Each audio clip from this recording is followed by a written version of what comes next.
말씀은 고린도전서 13장 13절의 말씀입니다. 하나님의 말씀 봉독하도록 하겠습니다. 그런즉 믿음, 소망, 사랑 이 세 가지는 항상 있을 것인데 그 중에 제일은 사랑이라. 아멘. 할렐루야. 보태신 삼위일체 좋으신 우리 주님을 찬양합니다. 주님께 예배드리는 시간, 우리의 마음과 뜻과 정성을 다해 주님을 예배하고 악망하고 경외하는 시간이 되기를 기도합니다. 그리고 우리 예배 가운데 하나님께서 임재하시고 자정하시어 우리를 평화와 은혜로서 통치하시고 우리의 모든 기도를 응답해 주시기를 기도합니다. 고린도 전후서는 특별히 현대 대도시를 살아가는 바로 우리 그리스도인들에게, 아니 어쩌면 오늘 일상을 살아가는 우리 모든 그리스도인들에게 특별한 성경일 것입니다. 왜냐하면 많은 우리의 질문이 어떻게 살아야 합니까? 이기 때문이죠. 고린도 전후서는 삶과 이 실제 현장의 어떤 죄의 현실과 우리가 어떻게 살아야 할지에 대한 하나님의 말씀이 기록되어 있는 성경입니다. 사랑하는 성도님들, 이 고린도 교회에 대해 조금 더 말씀을 나누기를 원하는데요. 스웨즈 운하부터 이렇게 좀 이야기를 하고 싶습니다. 스웨즈 운하가 이집트의 스웨즈 운하라고 있는데, 이 스웨즈 운하가 중요한 거는 배의 항로가 획기적으로 줄어들기 때문입니다. 사진을 하나 준비했는데요. 이게 아프리카 대륙입니다. 우리 지도상으로는 그렇게 안 커 보이지만 그렇게 크다는 말을 하는 아메리카 대륙의 한 2.5배 정도 되고, 어떤 중국과 유럽을 다 합쳐도 아프리카 대륙이 더 큽니다. 지중해에서 이 대서양이나 지중해에서 인도양으로 무역을 할 때 아프리카 대륙을 끼고 돌기 때문에 엄청 큰 대륙입니다. 제가 말씀드렸듯이 미국 대륙보다 2.5배 정도 크거든요. 중국과 유럽을 합친 것보다 큽니다. 이렇게 큰 땅을 이렇게 해안선을 따라 돌아야 됩니다. 굉장히 오랜 시간이 걸리죠. 그렇지만 이집트에 스웨즈 운하가 있기 때문에 지중해에서 대서양에서 바로 인도양으로 배가 이동할 수 있습니다. 그렇기 때문에 이 스웨즈 운하는 굉장히 중요합니다. 엄청나게 경제적으로 중요하고 효율적이기 때문에 전략적이고 경제적으로 굉장히 중요한 핵심 시설입니다. 이 성경 시대의 고린도 지역이 바로 제가 앞서 말씀드린 스웨즈 운하와 같았습니다. 사진을 보면 이게 이제 지중해 있거든요. 지중해인데 지중해 에게에서 이오니아를 가려면 이렇게 가야 합니다. 하지만 고린도가 바로 여기 있습니다. 고린도가 바로 여기에 있는데, 약간 내려와 있지만 사실 여기입니다. 여기인데 배를 옛날 고대 시대에 성경 시대의 배를 육지로 에게에서 이오니아로 배를 이동시키는 도시가 고린도 도시였습니다. 우리가 사도행전에 알듯이 지중해는 때론 어떤 계절에 따라 태풍이 불기 때문에 배가 움직일 수 없는 시기가 있고, 그리고 어떤 해적들 여러 가지 위기가 있으면 배 해안선을 따라 배들이 이동하기 힘든데, 이 고린도 지역을 통해서 육지로 배를 이동함으로 에게에서 이오니아로 배가 이동할 수 있었습니다. 그만큼 이게 무슨 말인가 하면, 고린도라는 도시는 로마와 같이 정치적으로 중요한 수도가 아니었지만, 또 로마처럼 이 전통과 신화가 있는 어떤 상징적인 도시는 아니었지만, 로마 못지않는 돈과 사람이 모이는 도시였습니다. 지금도 그렇고 고대도 그렇죠. 돈이 있는 곳에 사람이 모이게 됩니다. 그리고 사람이 모이니 여러 갈등과 범죄들, 또 여러 문제점들이 역시 부각될 것입니다. 돈과 사람이 모이는 성경시대에 돈과 사람이 모이는 도시, 전략도시, 경제도시, 그리고 고대 세계에 독특하게 원근 가치에서 이방인들이 모이는 도시가 바로 이 고린도 지역이었습니다. 그럼 이 고린도라는 그 지역의 그 도시가 바로 현대의 도시, 대도시와 같은 것이죠. 그래서 이 고린도에 있는 사람들은 굉장히 지식이 많은 사람도 많았고, 돈이 많은 사람도 많았고, 또 노동자들 역시 많은 그런 도시였고, 이 고린도 교회는 그런 돈 있고 지식인들, 노동자들, 이런 모든 각계각층의 사람들이 모이는 교회가 고린도 교회였습니다. 우리가 매우 활기차고 부흥하는 교회가 고린도 교회였죠. 항상 사람들이 북적북적대며 모인 사람들이 열심을 내고 어떤 신앙생활을 하려다 보니까 그와 동시에 여러 갈등과 문제점들이 부각되었습니다. 고린도 전후서는 그런 분쟁과 사건들, 갈등과 이 사고의 내용을 편지로 전해들은 사도 바울이 그런 갈등 케이스들, 각각의 갈등 케이스에 대한 하나님의 뜻을 계시받아, 사도 바울의 개인적인 견해가 아닙니다. 하나님의 뜻을 사도니까요. 계시받아 그런 갈등 상황에서의 하나님의 뜻이 무엇인지에 대해서 전하는 성경 말씀이 고린도 전후서입니다. 그래서 현대 대도시를 사는 오늘 우리에게 이 고린도 전후서가 조금 더 어떤 특별한 의미가 가질 수 있는 것이죠. 다시 돌아와서 이 돈과 사람이 모이는 이 고린도라는 대도시에 세워져서 부흥하고 진흥하는 이 고린도 교회에 수많은 갈등과 사건과 사고가 끊이지를 않았습니다. 그런데 이 고린도 전후서를 묵상해 보면 알 수 있는 게 있는데, 고린도 교회 성도들의 믿음이 없기 때문에, 믿음이 부족하기 때문에 사건과 사고와 갈등이 생긴 게 아닙니다. 오히려 그들의 믿음은 훌륭했습니다. 고린도전서 1장을 보면 너희의 그리스도를 향한 너희의 지식의 많음이 칭찬한다. 사도 바울이 그렇게 얘기하거든요. 고린도전서에 보면 굉장히 많은 은사들 그들은 예언하였고 방언하였고 병을 고쳤습니다. 그런데 그 사도 바울이 그런 그들을 향해 믿음과 소망 그리고 사랑이 항상 있다는 말씀을 전하고 있는 것입니다. 이것이 무슨 의미인지 함께 말씀을 나누기를 원합니다. 사랑하는 성도님들, 믿음이 무엇이라 생각하시는지요? 믿음을 가진다라는 게 무슨 뜻인가라고 생각을 하시는지요? 또 좋은 믿음이란 무엇이라 생각을 하시는지요? 먼저 믿음이 무엇일까요? 지금 미국에는 지구 평면설을 믿는 사람들이 은근히 많다고 합니다. 지구 평면설이 무엇이냐면 지구가 동그란 원이 아니라 평평하다는 거예요. 평평하다. 좀 말이 안 되지 않습니까? 그런데 이 사람들은 어떻게 얘기하냐면 내가 이런 증거를 갖고 있기 때문에 나는 항상 어릴 때부터 지구가 동그랗다라고 배워왔지만 이러한 증거로 지구가 평평하다라고 생각을 합니다. 이렇게 얘기를 하는 것입니다. 어떤 영상을 보았는데 이 지구 평면설을 믿는 사람들을 해안가로 불렀습니다. 그리고 저 수평선 너머로 배가 사라지는 것을 보여주었어요. 수평선 너머로 배가 이렇게 없어지는 게 무엇을 의미합니까? 동그랗다는 것을 의미하잖아요. 그런데 이 지구 평면설을 믿는 사람들이 그것을 보면서 아무것도 지구가 동그랗다는 걸 증명하지 못했다. 여전히 지구는 평평하다. 우리의 믿음은 결코 흔들리지 않는다라는 강한 확신으로 이야기하는 영상을 제가 우연히 보게 됐습니다. 이와 같이 어떤 상황과 어떤 환경에 처하더라도 흔들리지 않고 감정도 흔들리지 않는 그런 신령과 믿음이 있다는 것을 우리는 주변에서 의외로 쉽게 많이 찾아볼 수 있습니다. 그렇다면 하나님을 믿는 믿음도 이와 같이 묻지도 않고 따지지도 않고 믿는다는 것을 의미하는 것입니까? 사랑하는 성도님들, 그렇지 않습니다. 일례를 들어보면 이 그리스도 교회는 항상 이성과 철학을 사용했습니다. 교회에 의해서 대학이 생겼습니다. 교회에 의해 자연과학이 발달했습니다. 이성을 사용하고 합리성을 추구하는 것을 교회는 배척하고 결코 두려워하지 않았습니다.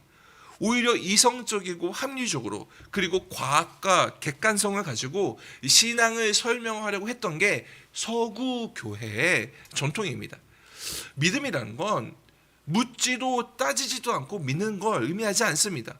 믿음이란 오히려 대상이 있어야만 가능한 것입니다.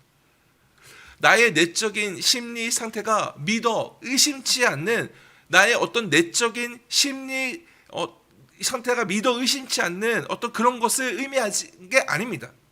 믿음의 대상을 향한 신뢰, 믿음의 대상을 향한 전적인 의지함이 바로 믿음입니다. 마치 젖먹이 어린 아가가 무조건 엄마를 의지하려는 것과 같습니다. 생존의 모든 것이 부모에게 있으니 무조건 의지합니다. 믿음이란 믿는 대상을 향한 신뢰이며 의지함이고, 그러므로 사랑입니다. 사랑하는 성도님들, 또 좋은 믿음이란 무엇입니까? 방언하는 믿음, 예언하는 믿음, 이런 게 좋은 믿음입니까? 하루에 1시간, 2시간 기도하는 그런 믿음이 좋은 믿음입니까? 밖에 사람들이 쓰러지고 예언하면서 나의 어떤 심리적인 상태를 알아맞추고, 내가 처한 환경을 알아맞추고, 그리고 내가 어떻게 될 것이다 그렇게 예언하는 그런 예언의 그런 은사가 가진 사람이 좋은 믿음을 갖고 있는 것입니까? 고린도전서 12장 말씀을 보면 하나님이 주시는 성령의 은사가 가득가득 기록되어 있습니다.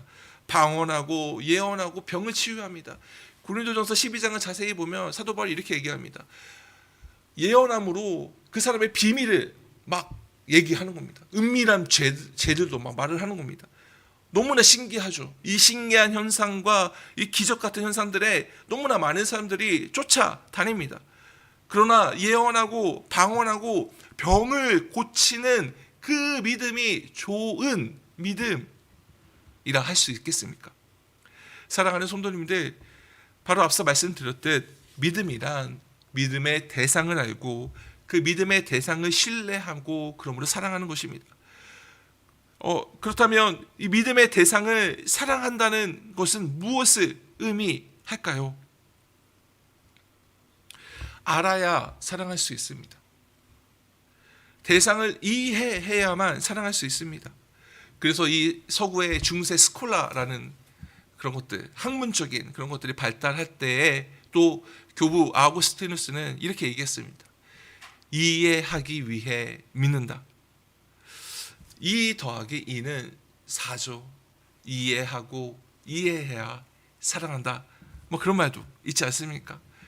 그래서 이 서구 유럽 교회의 전통의 노인갓, 하나님을 아는 지식이 중요하다 강조하는 것들이 바로 이런 배경에서 그렇습니다. 그러므로 믿음의 대상을 사랑한다는 것은 우리가 무엇을 믿는지를 알고 우리가 누구를 신뢰하는지를 알므로, 이해함으로 사랑한다는 것입니다. 이것이 바로 좋은 믿음입니다. 사랑하는 성도님들, 그렇습니다. 바로 여기에 우리의 믿음이 있는 것입니다.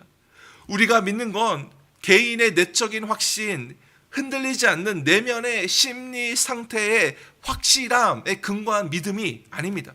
방언과 예언과 그리고 병고침과 같은 어떤 눈에 보이는 현상과 기적 때문에 믿는 것이 아닙니다. 우리 감정에 감동을 주는 그 어떤 미적인 아름다움, 내게 아름다움 그 무엇을 믿는 게 아닙니다. 우리의 믿음은 십자가에서 보이신 하나님의 사랑을 믿는 믿음입니다. 우리는 십자가에 달리신 분을 믿습니다. 그분이 바로 하나님의 아들이심을 믿습니다. 예수님이 그리스도이심을 믿습니다. 예수님이 그리스도이시라는 건 예수님이 이 땅에 성육신하신 사람이 되신 하나님이시라는 걸 믿는다는 것입니다. 그렇습니다. 우리의 믿음은 바로 십자가에서 보이신 삼위일체 우리 하나님 그 자체입니다. 그렇기 때문에 이 십자가를 볼 때 우리가 감동할 수 있는 것이죠. 내가 무엇이기에, 내가 누구이기에, 내게 무슨 선한 것이 있기에 죄로 말미암아 죽을 수밖에 없는 내게 십자가로 구원과 생명을 약속하시고 확증하시는가, 주님의 그 놀라운 은혜를 찬양할 수 있는 것입니다.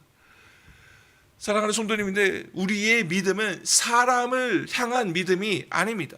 사람 때문에 믿는 게 아닙니다. 나 자신의 감정과 심리 상태나 나의 신념과 가치관에 근거를 둔 믿음이 아닙니다. 우리의 믿음은 바로 십자가라는 것입니다. 삼위일체 하나님께서 십자가에서 보이신 사랑하심과 은혜를 믿는 믿음인 것입니다. 그러므로 믿음을 굳게 잡는다는 것은 십자가에서 죽으시고 사망 권세에 이기신 예수님을 믿는 것입니다. 우리는 살다 보면 죄를 짓습니다.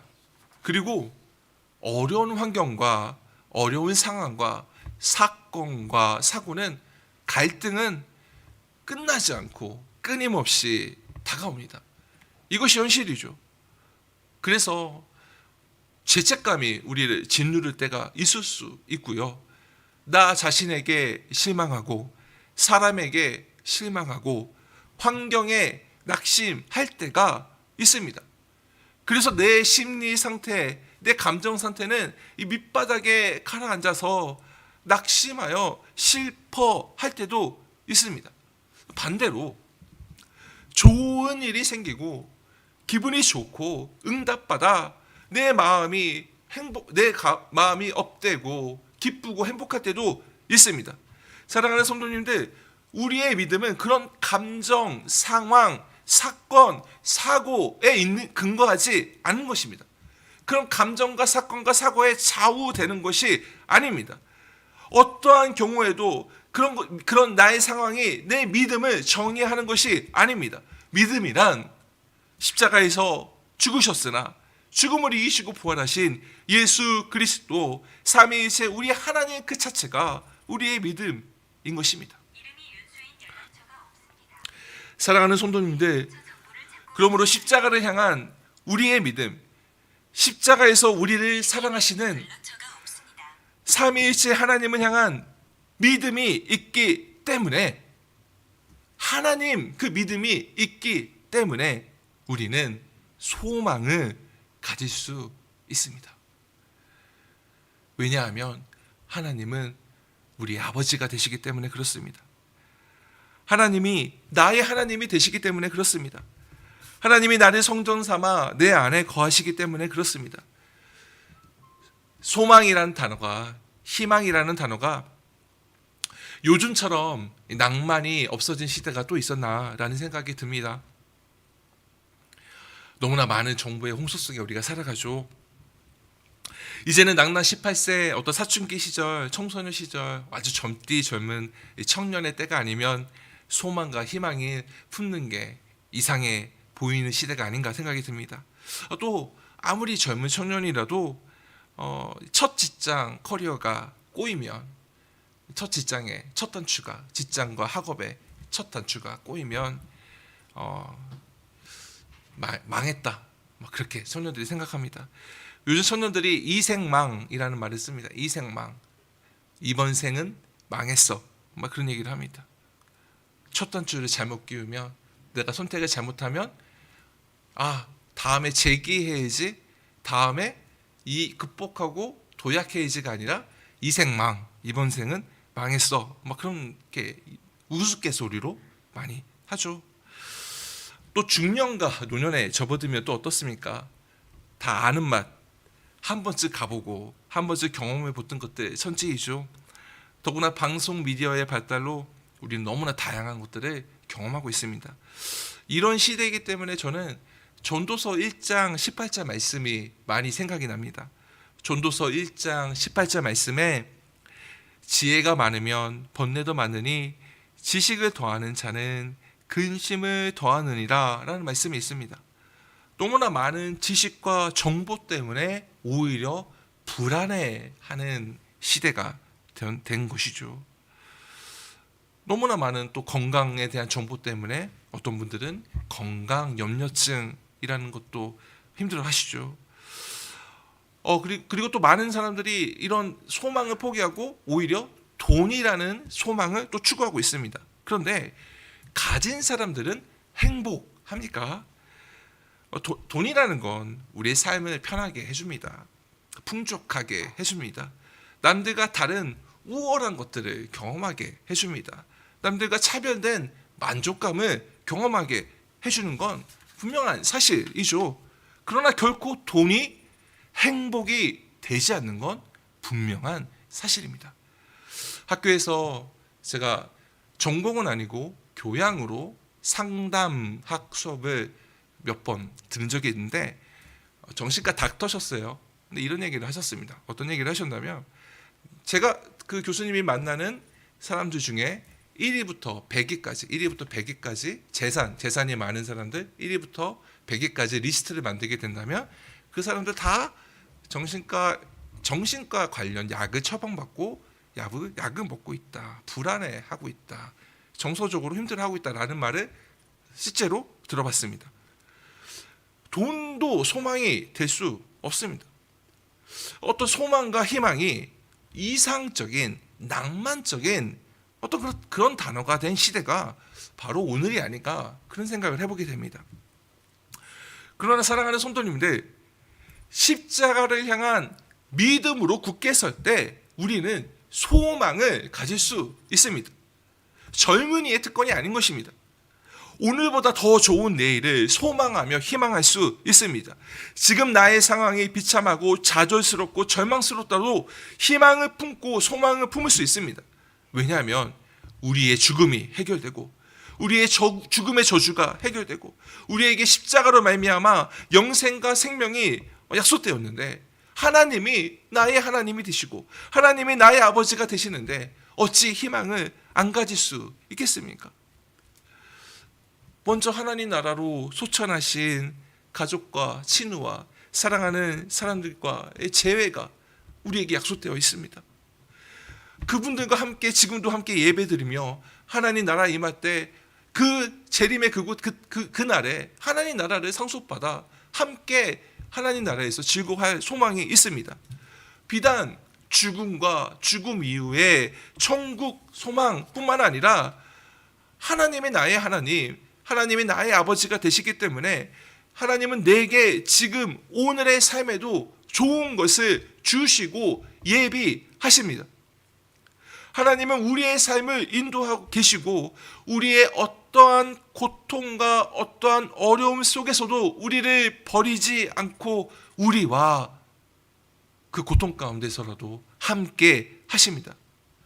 지금 내가 경험하는 현실과 상황이 어떠할지라도 하나님은 해결해 주시고 응답해 주시고 인도하십니다. 왜냐하면 하나님은 나의 하나님이시고 하나님은 나의 아버지이시기 때문에 그렇습니다. 십자가로 말미암아 하나님이 나의 하나님, 나의 아버지가 되시기 때문에 그렇습니다. 내 눈에 보이는 현실에 침잠되고 내 눈에 보이는 환경에 함몰되는 것이 아니라 내일을 기대하고 내일을 희망하며 내일을 소망하는 할 수 있는 그 확실한 소망과 희망은 하나님이 나의 하나님, 하나님이 나의 아버지가 되시기 때문에 그렇습니다. 그러므로 믿음과 소망은 뗄래야 뗄 수 없습니다. 하나님을 십자가의 하나님을 믿기 때문에 우리가 소망을 품을 수 있는 것입니다. 사랑하는 성도님인데 그리고 믿음과 소망이 뗄래야 뗄 수 없으며 그리고 사랑도 뗄래야 뗄 수 없습니다. 하나님을 향한 믿음과 소망이 있으면 하나님을 사랑할 수밖에 없습니다. 그러므로 사도 바울이 고린도전서 13장 13절에 믿음, 소망, 사랑 이 세 가지는 항상 있는 것이다 라고 말씀을 하시는 겁니다. 그분이 내게 사랑을 베푸시며 내게 구원과 생명을 약속하시고 내게 아버지가 되어 좋은 것을 주시라는 소망이 있는데 어찌 하나님을 사랑하지 않을 수 있겠습니까? 그래서 우리 오늘 본문 말씀 믿음, 소망, 사랑 이 세 가지는 항상 있을 것인데 그 중에 제일은 사랑이라 라고 말씀하시는 겁니다. 고린도전서 12장에는 수많은 은사들이 있습니다. 예언하고 가르치고 병 고치고. 하지만 사도 바울은 이렇게 말씀합니다. 이 모든 사랑이 없으면 꽹가리 같다라고 말씀하는 거죠.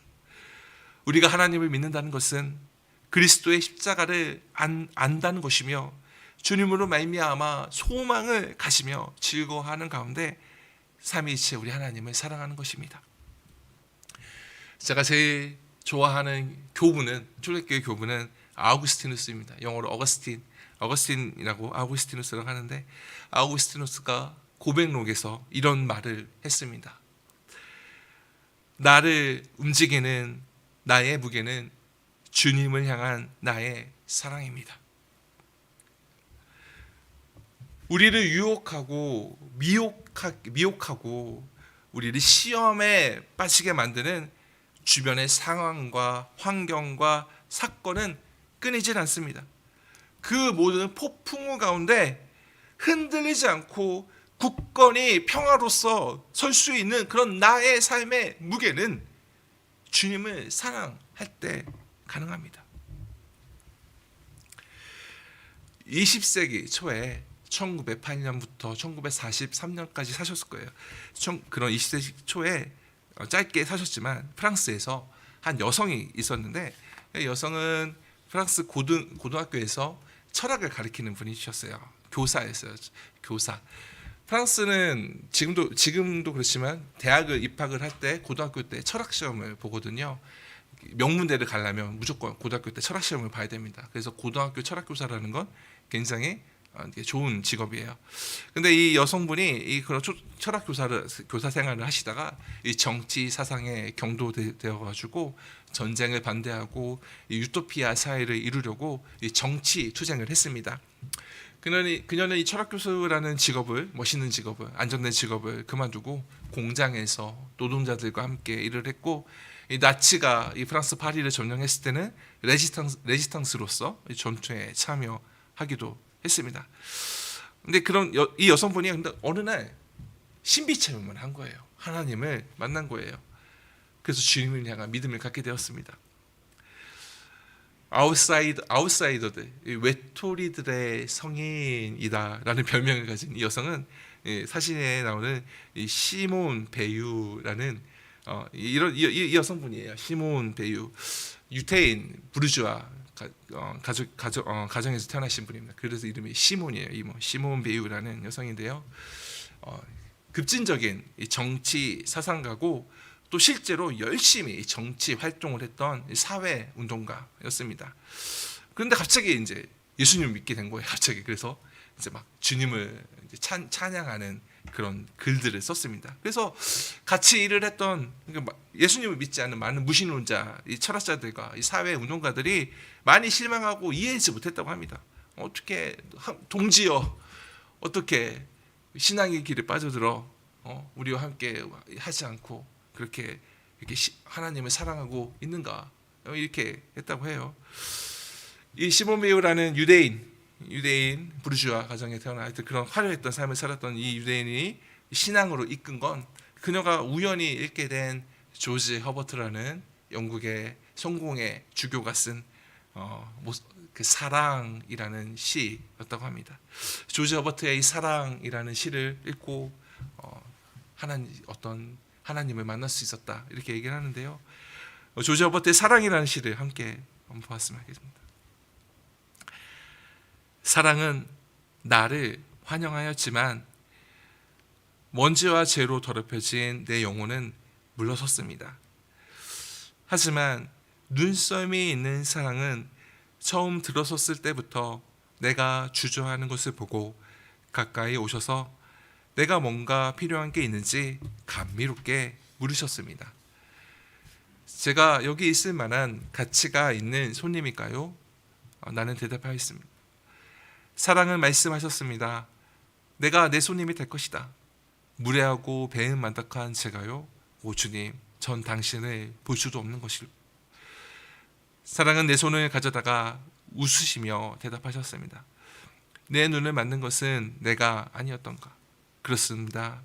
진리의 주님, 그러나 제가 눈을 망쳐 놓았습니다. 제 수치심에 어울릴 만한 곳으로 가게 해주십시오. 사랑께서 말씀하십니다. 누가 모든 수치를 짊어졌는지 알지 않느냐? 오 주님, 그렇다면 제가 주님을 섬기겠습니다. 사랑은 말씀하십니다. 앉아라. 그리고 내 몸을 먹어라. 그래서 저는 앉아서 먹었습니다. 얼마 전에 이어령 교수님이 돌아가셨죠.